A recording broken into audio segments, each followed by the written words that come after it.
बरसों संवारते रहे किरदार हम मगे, कुछ लोग बाजी ले गए सूरज संवार के। जब हम लिखेंगे दास्तान ज़िंदगी तो सबसे अहम किरदार तुम्हारा ही होगा। इतना आसान नहीं होता ज़िंदगी का किरदार निभा पाना, इंसान को बिखरना पड़ता है रिश्तों को समेटने के लिए। कदर किरदार की होती है वरना कद में तो साया भी इंसान से बड़ा होता है। आए हो निभाने को किरदार ज़मीं पर, कुछ ऐसा कर चलो कि ज़माना मिसाल दे। हमेशा ही नहीं रहते कभी चेहरे नकाबों में, सभी किरदार खुलते हैं कहानी ख़त्म होने पर।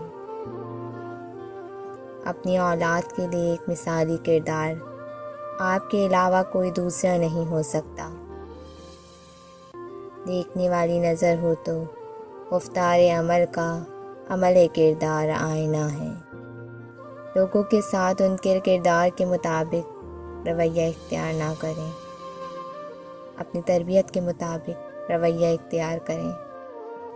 इंसान का किरदार संदल के दरख्त जैसा होना चाहिए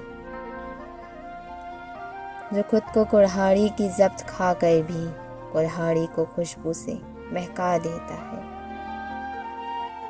अपने किरदार को जितना अच्छा रख सकते हो रखो, क्योंकि मौत इंसान को मार सकती है मगर अच्छे किरदार वाले हमेशा ज़िंदा रहते हैं, दिलों में भी और अच्छे लफ्ज़ों में भी।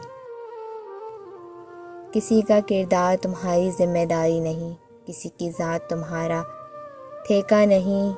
जो तुम हो वो बस तुम खुद ही हो।